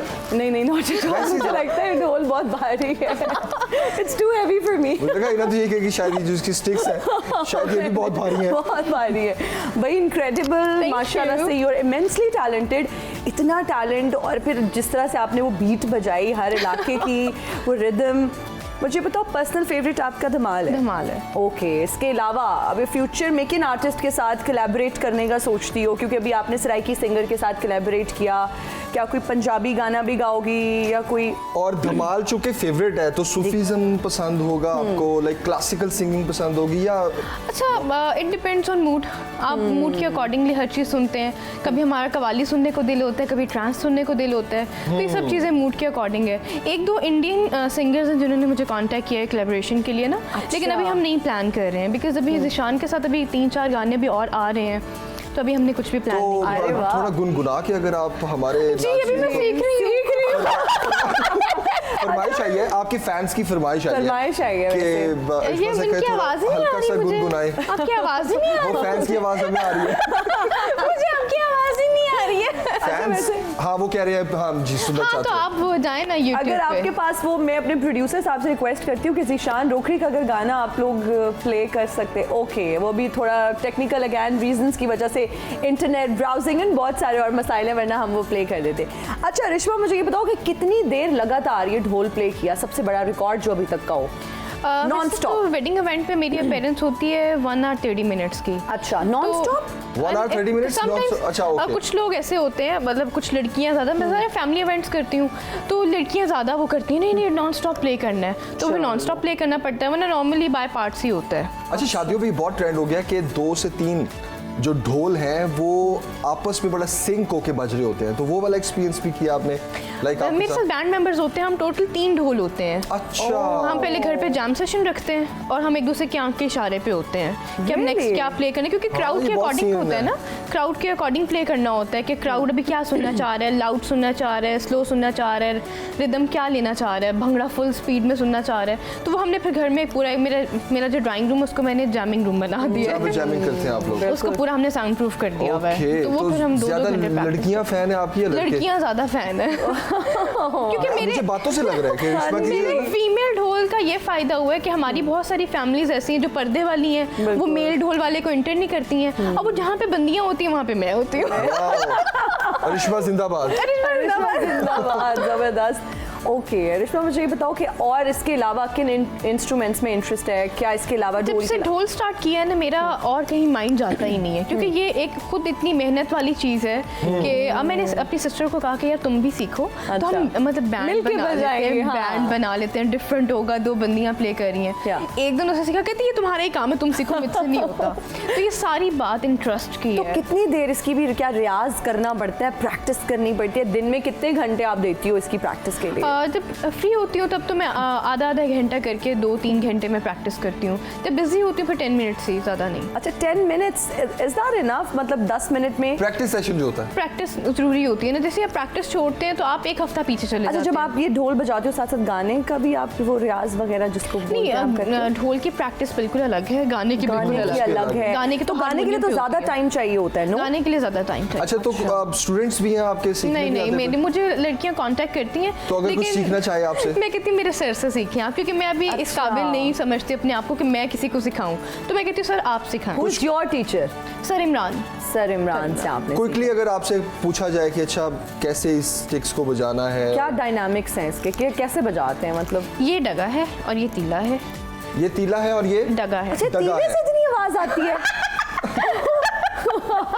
मतलब तीले में तो आवाज ढोल से आती है।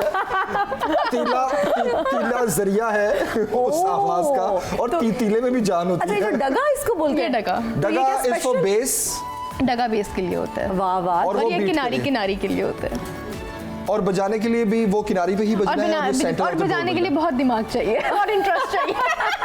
थोड़ा सा बताएं ना, मुझे बहुत इंटरेस्ट है। बहुत इंटरेस्ट है। फिर आप ढोल पहन लें।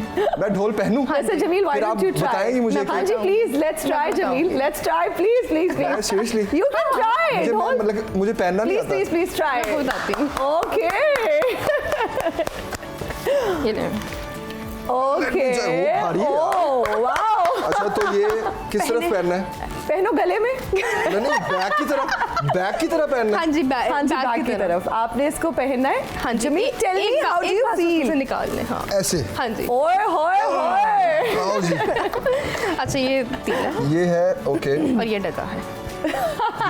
ये राइट पे नहीं आ सकता। नहीं, अब आपने ढोल इस तरह से पहन लिया है ना। जमील, ऐसे यू लुक गुड।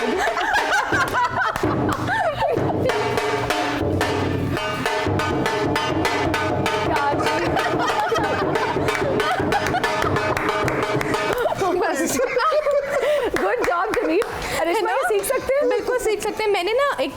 टैलेंट का अब इंटरव्यू मुझे देखा। बताया क्या मैं सीख सकता हूँ? गुड जॉब मैंने टेस्ट जमील। दिया आपको। आप सीख सकते हैं। मैं आपको एक बात बताती हूँ, मैं ऐसी स्वैप करी तो मैंने एक लड़की का इंटरव्यू देखा, अच्छा। एक चैनल का ही था। अब मतलब वो लड़की क्या कर रही है, उस वो एंकर कहता है कि आप ना चले हमें कुछ सुनाएं। यार आपको करिश्मा बनने का इतना शौक है, आप सीख के तो आए। अब वो लड़की ढोल पहन के कर रही है 1 2 3 4 क्या कर रही है? मतलब मैंने कहा लाइफ में ऐसा कॉन्फिडेंस चाहिए। मैंने कदर बेहतर बजाया। जी जी, आपने उससे अच्छा बजाया, कम से कम दिया। बस सही है। वाह वाह वाह। अब मैं जरूर सीखूंगा। Thank you Rishma. अब बाकी क्लासेस लेनी पड़ेंगी हाँ, इसकी। अब रिश्मा सर कुछ इमरान और के पास हमें कोई जाऊंगा। सारे इमरान के पास जाएंगे। हम ब्रेक पे जा रहे हैं। ब्रेक पे जाने से पहले कोई धुन पे ही आप इसको जो है ना कंक्लूड करो, कोई भी धुन बजा दो, एनीथिंग यू लाइक एक्चुअली। अच्छा वैसे Jameel, I am impressed, I saw you for the very first time ढोल पहन के, और जिस तरह से वो आपने ढोल को कैरी किया ना, incredible. I love music. I love music. Thank you so much Rishma, बहुत शुक्रिया हमारे you so शो much में for आने inviting का। me. We want more people like you. हमारे मुल्क में आप जैसे टैलेंट की ज़रूरत है, और हम उम्मीद करते हैं कि आने वाले दिनों में हम आपकी एक एल्बम भी इंशाल्लाह इंशाल्लाह। देखेंगे। बिल्कुल, बिल्कुल। अभी आप ब्रेक लें, और ब्रेक में हम जाने से पहले रिश्मा आप कोई धुन बजा दो।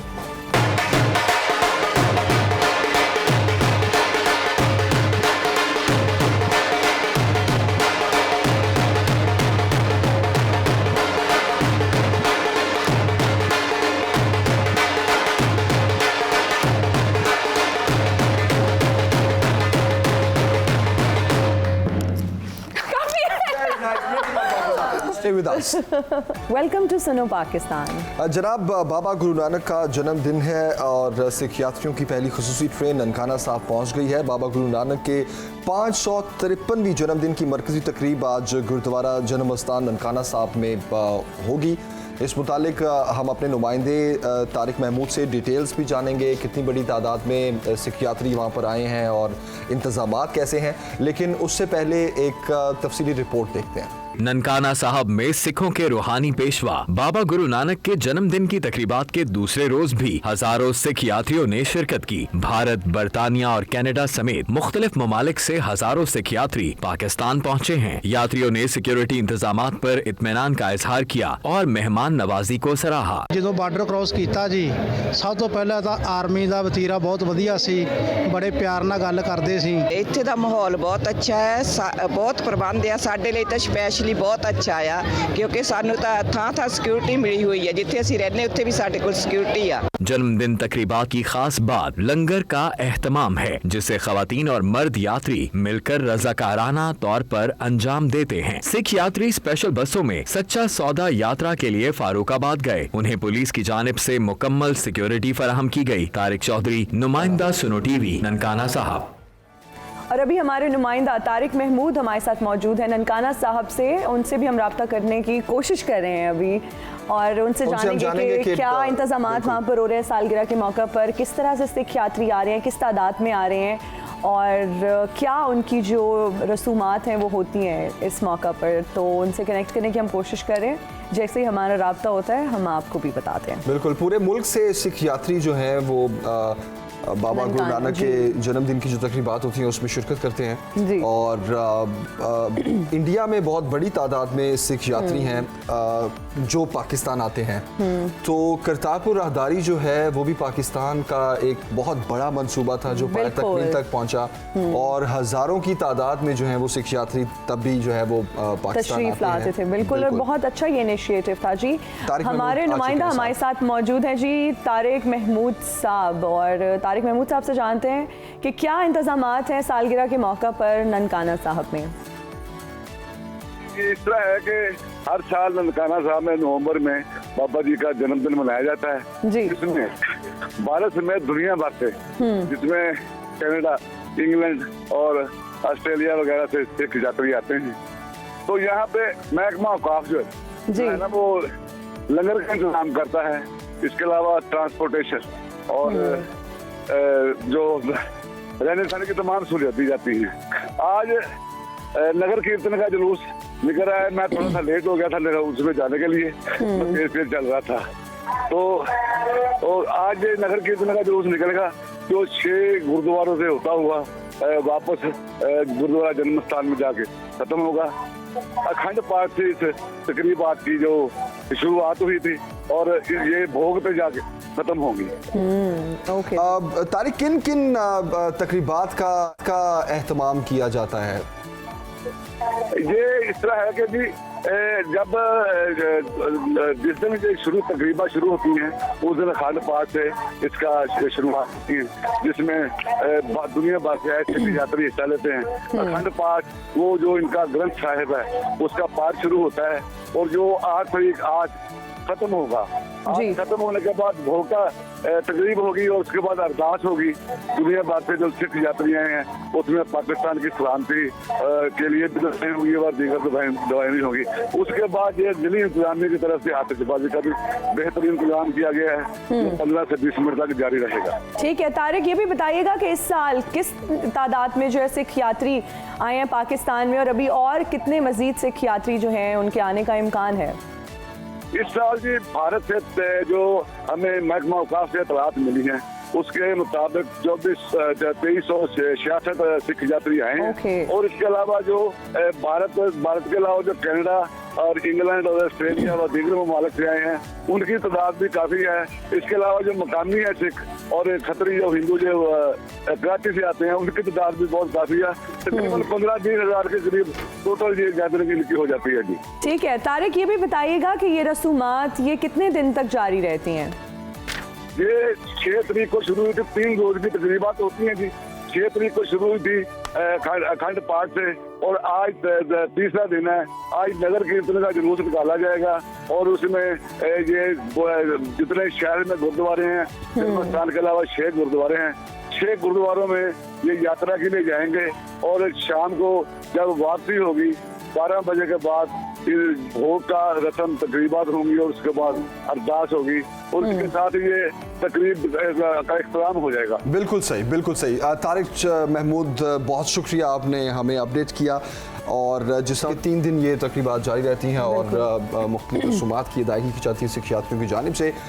जहाँ हमारे हमसाया मुल्क इंडिया से सिख यात्री आते हैं वहीं पूरी दुनिया से भी, जिस तरह वो बता रहे थे कि बरतानिया, कनाडा और अमेरिका से भी सिख यात्री जो हैं वो यहाँ पर आते हैं और इन तकरीबात में हिस्सा लेते हैं। और ये अच्छी बात है जो वो बता रहे थे कि महकमा औकाफ के ज़ेरे एहतमाम, ज़ेरे इंतज़ाम जो तमाम इंतज़ामात हैं वो बहुत अच्छे हैं। और फिर उन्होंने ये भी बताया जो कि बहुत ही अच्छी बात है कि पाकिस्तान की सलामती के लिए, अमन के लिए भी इसमें दुआ की जाती है और रिलीजियस जो है ना वो हार्मनी होना। सिखों के साथ हमारे बहुत हमेशा से ही बहुत अच्छे ताल्लुकात हैं और बहुत पीसफुल कौम कहा जाता है सिखों को और हम उनके बहुत दिल के करीब हैं और वो हमारे बहुत दिल के करीब है।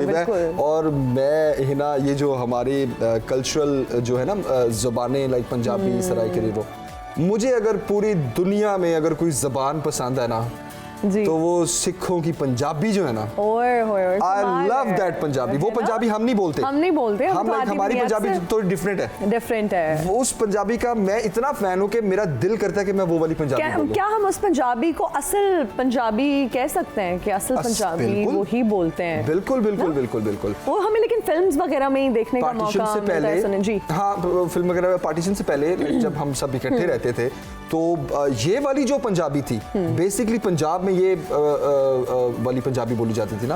और सिखों की जो एक जुबान की मिठास है ना और जो तलफ्फुज़ और जितनी वो स्मूथली बोलते हैं वो पंजाबी, वो बहुत ज़बरदस्त सुनने को भी लगती है। बिल्कुल जी। महिंदर सिंह साहब हमें ज्वाइन कर चुके हैं। महिंदर साहब गुड मॉर्निंग, कैसे हैं आप? शुक्र अल्हम्दुलिल्लाह जी, मैं भी बिल्कुल ठीक। शायद तुसी साडी गल्लां सुन रहे सी, मैं कह रहा सी कि ਇਹ ਵਾਲੀ ਪੰਜਾਬੀ ਬੋਲਣ ਦਾ ਮੈਨੂੰ ਬਹੁਤ ਸ਼ੌਕ ਹੈ। ਤੇ ਵਾਲੀ ਪੰਜਾਬੀ ਮੈਨੂੰ ਨਹੀਂ ਆਂਦੀ, ਮੈਂ ਕਿਵੇਂ ਸਿੱਖ ਸਕਦੀ ਹਾਂ ਇੰਜ ਦੀ ਪੰਜਾਬੀ? ਪਾਰਡਨ ਮਾਈ ਪੰਜਾਬੀ। ਅੱਜਕੱਲ ਤੇ ਪੰਜਾਬੀ ਦੇ ਉੱਤੇ ਬਹੁਤ ਵਰਕ ਸੁਬਹ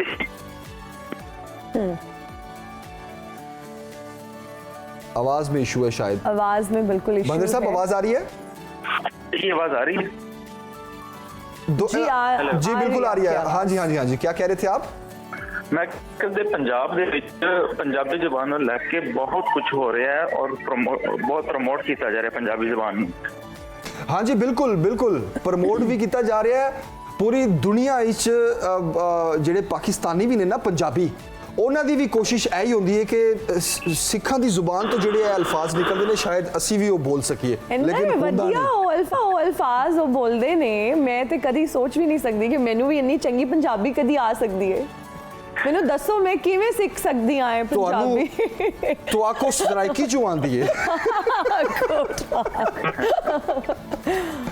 मोहिंदर साहब, कैसे इंतजाम देख रहे हैं? बाबा गुरु नानक जो है उनका यौम विलादत पर ये तकरीबात जारी हैं, आज आखिरी दिन है, तो पूरी दुनिया से सिख यात्री भी आए हैं। कैसे इंतजाम देख रहे हैं आप और किस तरह इन तमाम तकरीबात को आप देख रहे हैं? जी, सब पहला तो मैं पूरे जगत पूरे बाबा गुरु नानक जी के प्रकाश दिहाड़े दे जन्म दिन दी लख लख बधाइयां देना। बाबा नानक जिहड़े हैगे वो सारियां दे सांझे ने, इस करके पूरे जगत नूं बधाइयां देना। उस तो बाद जिहड़े माहर ने वो पाकिस्तान सिख गुरुद्वारा मैनेजमेंट कमेटी प्रबंधक कमेटी वालों ट्रांसपोर्ट बोर्ड वालों और पूरे ननकाना साहब बहुत ज्यादा इंतजाम किए ने। स्पैशली मैं ये नाम लवांगा गुरु नानक जी सेवक है जिन्होंने बहुत ही वधिया डेकोरेशन की है, पाकिस्तान प्रबंधक कमेटी के सहयोग उन्होंने मिल के। तो हर बंदा इत्थे बच्चा इस टाइम ननकाना साहब दा वो अपनी ड्यूटियां कर रहे हैं, अंदर लोगों के नाल समान उठा रहे हैं। तो उन्होंने वास्ते खाने के स्टॉक लाए तो जूस निकला। मोहिंदर साहब, आप जो है वो मेरे ख्याल में ननकाना साहब में ही मौजूद है ना? हाँ, इसीलिए वहाँ जैमर्स भी लगे हुए हैं और नेट इश्यूज भी हैं और हमारा उस तरह से बिल्कुल सिग्नल्स और नेट दोनों जो हैं वो इसी तरह कनेक्ट नहीं कर पा रहे और मुझे तो समझ नहीं आ रही थी। लेकिन बहुत शुक्रिया आपका और बड़ा अच्छा लगा आपसे बात करके। और पंजाबी ज़बान की जब आपने बात की, अपनी एक मिठास होती है, एक अपनाइयत का एहसास होता है जो आप बोलते हैं। और आप तो बहुत अच्छी पंजाबी बोलते हैं, मतलब आई एम अ फैन क्योंकि मैं पंजाबी हूं। क्या पंजाबी तुसी सराइकी हो ते मैं पंजाबी। अच्छा, एक काम करते हैं, तुसी मैनू पंजाबी सिखा दो, मैं तुहानू सराइकी सिखा देनी है। अच्छी डील है, डील बहुत वधिया है, लेकिन ये डील हम ब्रेक में करते हैं। ब्रेक में करते हैं जी, ब्रेक के बाद वापस आते हैं। आ जाओगे ब्रेक के बाद। देखते रहिए सुनो पाकिस्तान, सबकी हर बात। And we are right back after the break और आप देख रहे हैं सुनो पाकिस्तान। अब बात करेंगे ICC T20 वर्ल्ड कप की और इस पर बात करने के लिए हमें प्रोग्राम में ज्वाइन किया है इरफान ज़हीर साहब ने, जो कि स्पोर्ट्स एनालिस्ट है। और जमील सोच रहा है कि मैं उनको कब मौका दूंगी बोलने का। जमील इरफान ज़हीर साहब के साथ और मीना न्याज़ी के साथ 11 से 12 बजे आप इतनी ज़्यादा डिस्कशन सुनेंगे, मैच में क्या होने जा रहा है, क्या होगा, हमारे मैच का क्या बनेगा। तो मैं ये सोच रहा हूँ कि अभी हमने क्या डिस्कस करना है मैच का। अभी हम बात करेंगे कि सेमीफाइनल में पाकिस्तानी टीम की क्या अप्रोच होनी चाहिए, किस अप्रोच के साथ उनको सेमीफाइनल में यही बातें होनी है ना। बट वो एक्सक्लूसिव है, वो एक्सक्लूसिव है। ये मॉर्निंग अभी हम अल्लाह का शुक्र। गुड मॉर्निंग, आपका गला ठीक हुआ है? थोड़ा बेहतर हो गया। नहीं, वो भी कह रहे थे थोड़ा सा खराब भी है। खराब है वो जरा खरारिश स्मोक की वजह से। इरफान साहब ऐसे इस पे भी हम बात करेंगे, लेकिन अपनी शो में करेंगे। यहाँ पर क्योंकि स्मोक पे हम ब्रेक में बात करेंगे क्या उसका सोल्यूशन है, क्योंकि इनका गला काफी बेहतर हो चुका है, मेरा बहुत वर्स हो चुका है। अच्छा है ना, ये इस लड़ाई झगड़े को छोड़ते हैं, जरा हम टॉपिक पे आते हैं। मेरा ख्याल है कि मजाक खत्म करते हैं और सीरियस काम करते हैं। सेमीफाइनल मजाक ही चल रहा है वैसे। ये बातें या मैच दोनों तरफ नहीं, ये तो जो आप एक्सपेक्ट करते हैं वो होता नहीं है, जो नहीं करते वो हो जाता है। अनएक्सपेक्टेड रिजल्ट्स मिल रहे हैं। अच्छा इरफान साहब, बस आपका क्वेश्चन से पहले एक बात कि इस तरह की जो अपसेट थे किसी वर्ल्ड कप में नहीं देखे, और ना लास्ट ओवर तक हमने डिफरेंट किसी भी वर्ल्ड कप के अंदर इतने इवेंट्स के अंदर वो देखे कि 8-10 मैच लास्ट ओवर तक जा रहे हैं। तो ये क्रिकेट में इतना ज्यादा एक्साइटमेंट हमने बहुत कम देखी। अपसेट्स का फायदा किसको हुआ? सबको हुआ, टीम्स ने एंजॉय किया, स्पेक्टेटर्स ने बहुत ज्यादा एंजॉय किया भाई, और सबने एक अच्छी क्रिकेट बहुत एंटरटेनमेंट भी थी। इरफान साहब, मुझे लगता है कि जितना हमारे मुल्क में अब T20 की जिस भी यही है, T20 की डिमांड और जिस भी यही है कि आप एक्साइटमेंट देखें और मैक्सिमम लोग इससे एंटरटेन हो। लेकिन इसका एक मुझे नुकसान नजर आ रहा है कि जिस तरह की T20 ज्यादा क्रिकेट हो रही है, शायद किसी जगह पे मुझे लगता है कि ODI हैम्पर ना हो जाए, और हमें लग भी रहा है। आप देखें, अब जब बायलैटरल सीरीज भी होती हैं तो उसमें टेस्ट मैच या T20 रखे जाते हैं, ODIs तो बहुत रेयर होते हैं। तो ये एक चीज़ थोड़ा सा मुझे लग रहा है कि ये फॉर्मेट। तो 9 नवंबर को प्लेइंग 11 में कोई चेंजेस देख रहे हैं आप पाकिस्तान के मैच? नहीं, मेरा नहीं ख्याल कि अब कोई चेंजिंग की जाएगी। सेम रहेगा, विनिंग कम्बिनेशन की तरफ मोस्टली हमारी वैसे भी टेंडेंसी यही है। हिस्ट्री यही कहती है कि जब जीतते हैं तो मोस्टली वही करते हैं, और जरूरत भी नहीं है अभी आपको शान मसूद का एक थोड़ा सा था कि शायद वो तेज़ नहीं खेले, बट लास्ट मैच में उन्होंने अपनी पोजीशन को जस्टिफाई किया।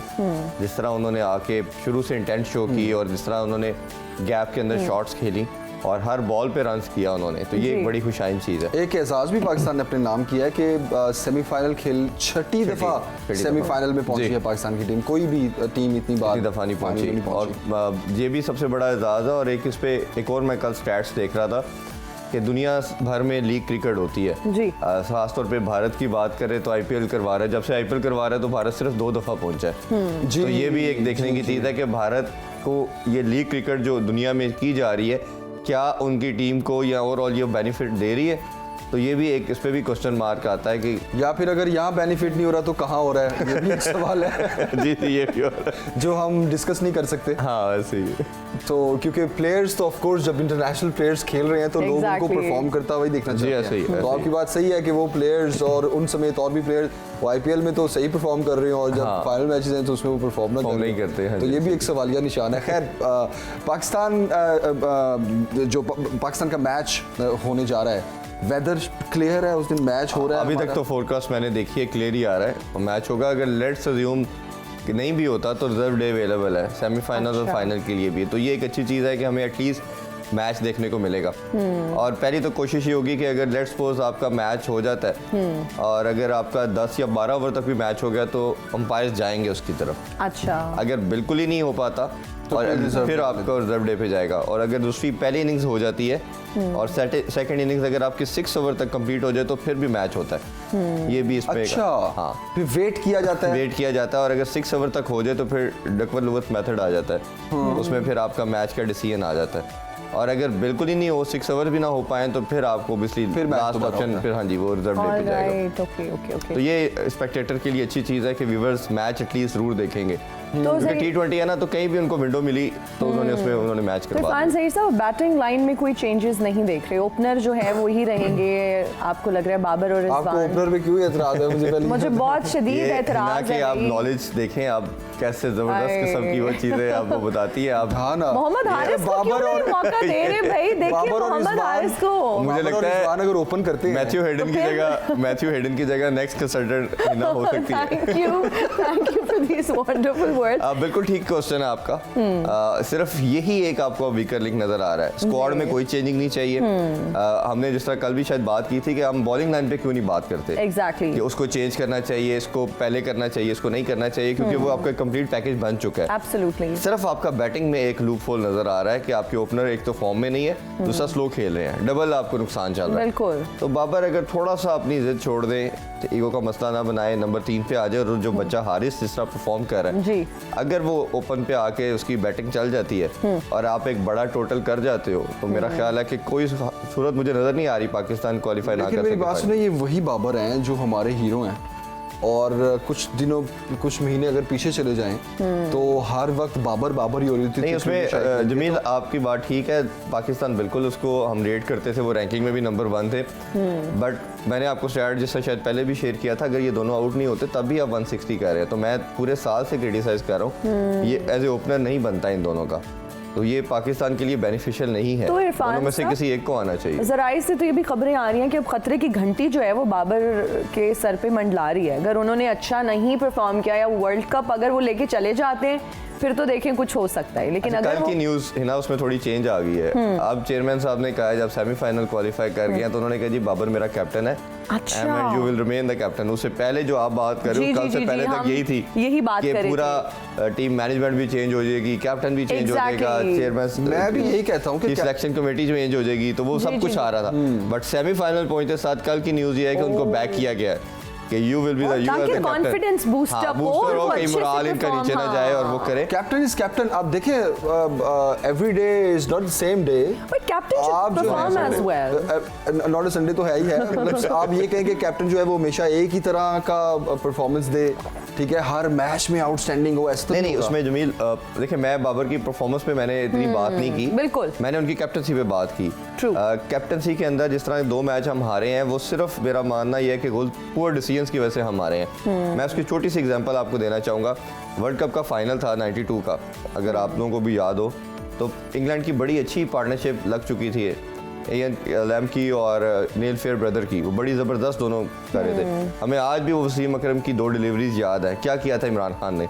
जब देखा कि मैच उनके हाथ से निकल है, अपने सबसे ट्रम्प कार्ड को लेके आए, तो वसीम अकरम ने 2 बॉलों पे 2 विकेट्स आपको लेके दिए, ये तो है। और आप वर्ल्ड कप इजीली अपने नाम कर गए। लेकिन तो कैप्टन पे प्रेशर भी तो होता है। ये ऑब्वियसली कैप्टन, तो लेकिन यही तो कैप्टन का काम ही यही है। नहीं, मुझे लगता है इरफान साहब कैप्टन का काम ही है कि वो प्रेशर को हैंडल करे, गेम अवेयरनेस का होना बहुत जरूरी है। उसका एक्सपोजर, उसकी गेम अवेयरनेस सबसे ज्यादा हो। देखिए ना, कैप्टन ऑफ शिप कहते हैं, कैप्टन ऑफ अ टीम वही है, मजबूत आसाब का मालिक होना चाहिए आपका होगा, और उसके pass out of the box सोचे, अच्छा ये सिनेरियो है तो उसमें मैंने ये करना है। और आप इतनी फ्रीक्वेंट क्रिकेट खेल रहे हो, आप लीग क्रिकेट खेल रहे हो, आपको तो इस तरह के सर्कमस्टांसेस में आए दिन चल रहे हो, और इस तरह के डिसीजन क्विक लेने वाला ही बड़ा कैप्टन है, जिसकी बड़ी मिसालें हैं। हम हमेशा ग्रेट इमरान खान की बात करते हैं, धोनी की बात करते हैं, रिकी पॉन्टिंग की बात करते हैं, ये क्यों बड़े कैप्टन थे, क्योंकि ये जब किसी ऐसे मोमेंट पे आते थे तो नर्व्स अपने लूज नहीं करते थे, और अच्छे डिसीजन लेने की वजह से एक लेजेंड बन गए। बिल्कुल आप सही कह रहे हो, और कैप्टन का जो है ना वो माइंडसेट, एक स्ट्रॉन्ग हेडेड इंसान होना बहुत जरूरी है, गेम अवेयरनेस का होना बहुत जरूरी है। और जमील जिस प्रेशर की नहीं डेफिनेटली इस, बट जो प्रेशर लेना जानते हैं, और फिर जो अमेंडमेंट्स की जरूरत है, जो चेंजेस की हम बात करते रहते हैं कि बैटिंग लाइन में अगर आप थोड़ा सा चेंज कर दें, मिडिल ऑर्डर को हम क्रिटिसाइज करते हैं, हालांकि परफॉर्म थ्रू आउट। आपने बड़ी एक और अच्छी आपने बात पिन पॉइंट की कि आप हर जगह को ऑल्टर कर रहे हो। आप शादाब को 3 पे भी भेजा, 5 पे भेजा, 4 पे भेजा, नवाज को भी आप ऑल्टर कर रहे हो, खुद चेंज नहीं हो रहे, खुद नहीं। इरफान ज़हीर साहब मैं कैप्टन हूं, मैंने नहीं करना। इरफान ज़हीर साहब तो सिर्फ लास्ट बात, जैसे मोहल्ले में होता है ना, मैं कैप्टन हूं, मैं पहले बारी लूंगा। हाँ, ऐसे ही होगा, ऐसे ही होगा, ऐसे ही होगा। बाबर और रिजवानी ओपनर जाएंगे, आप लोगों को जितना मर्जी एतराज हो आप लोगों को, बाबर और रिजवानी जाएंगे सेमीफाइनल में भी, वो जो है ओपनर जाएंगे और मारेंगे छक्के चौके। हमारे बहुत अच्छे प्लेयर्स हैं, हमारी बहुत सारी दुआएं हमारे प्लेयर्स के साथ हैं। Thank you so much Irfan साहब, बहुत ज़्यादा शुक्रिया। अब हमारे प्रोग्राम का वक्त जो है वो ख़त्म हो चुका है, और अपना फीडबैक देना ना भूलिएगा, क्या अच्छा लगा, क्या बुरा लगा, क्या ऐड कराना चाहते हैं, क्या सब्ट्रैक्ट कराना चाहते हैं। मुझे और जमील सुखेरा को दीजिए इजाज़त, अपना बहुत ख्याल रखिएगा, अल्लाह हाफिज़, बाय बाय।